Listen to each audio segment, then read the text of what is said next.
जब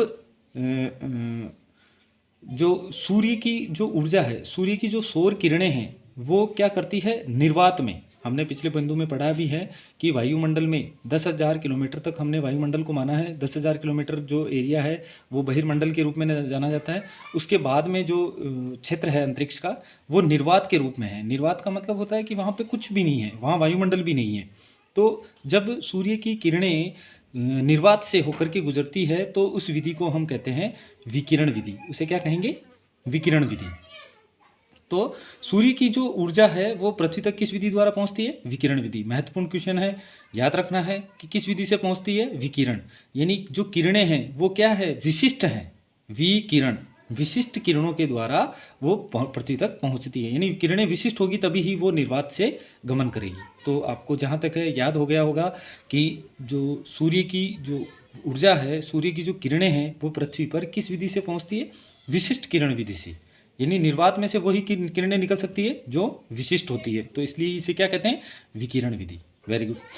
अगला बिंदु है कि जो विकिरणें हैं, ये जो किरणें हैं, इनकी स्पीड क्या होती है, यानी ये किस वेग से गति करती है।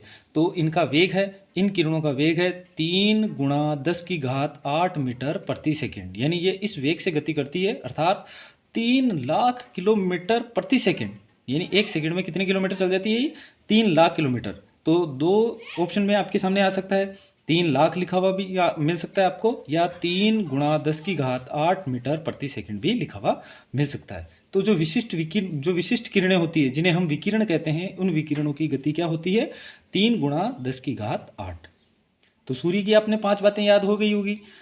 छठी बात हमने पढ़ी है कि जो किरणें आती है वो किस विधि से आती है? विशिष्ट विधि से आती है, जिसे क्या कहते हैं? विकिरण विधि कहते हैं।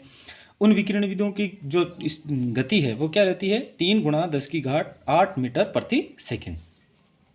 उसके बाद चलते हैं आगे कि इस स्पीड से जब ये चलती हैं तो पृथ्वी में पहुंचते पहुंचते इनको कितना समय लगता है। तो जब ये विकिरण 3 लाख किलोमीटर प्रति सेकंड की स्पीड से चलती है तो पृथ्वी तक पहुंचते पहुंचते इन्हें 8 मिनट और 16 सेकंड का समय लगता है। कितना समय लगता है? 8 मिनट और 16 सेकंड में ये पृथ्वी तक पहुंच जाती है। बहुत सी जगह 8 मिनट 18 सेकंड भी लिखा हुआ मिल सकता है।